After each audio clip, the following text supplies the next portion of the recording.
Trekkerda motorini tushiryapmiz. Nima sabab, nima bo'lgan hozir video davomida aytib o'tib ketaman. Ungacha men yerda obunachilarimizning mashinalari bor. Bitta tanishtirib o'tib ketaman. Nabodo mashinalar chiqib qolsa videoda nima ish qilinayotganini aytib o'tib ketamiz.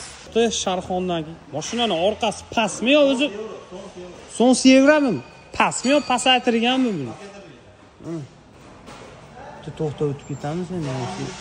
Polni motorga olib qolganmiz. Sharxondan uzr sons yevro ekan. Adashmasam birinchi remont, birinchi ochilishi sababi mashinani holat o'zi mana boltlari bor-ku.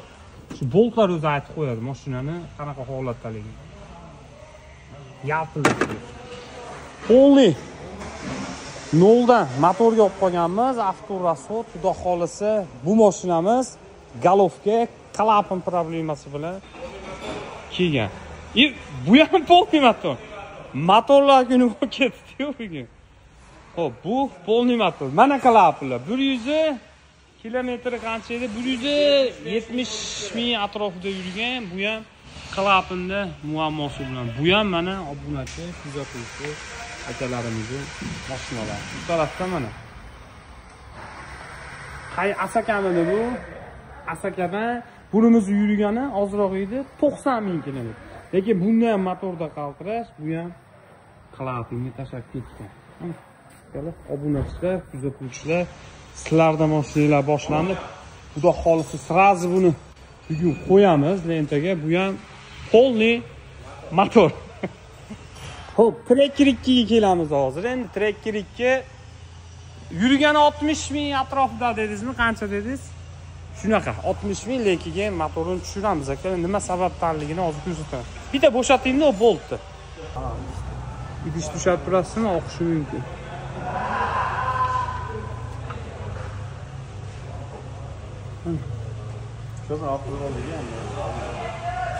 Shu problema bo'lgan. Bo'ldi, qo'ying. Mana shu. Mana aka. Mashina unaqangicha eski mashina emas. Mashina qizigan, avtoga antifrizalashib ketgan ko'rib turibsizlar. Hozir bunda endi nima bo'lgan? Bizda taxmin 2 ta. 3 ta desak ham bo'lar. Birinchisi galovka prikladga kuygan.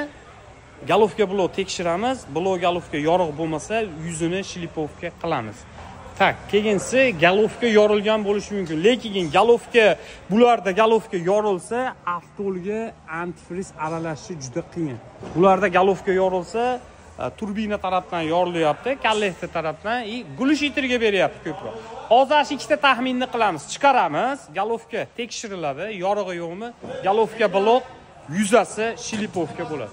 Kuzatishda davom etib, bu videoda Trekker haydayotgan tanishinglarga jo'natib oling.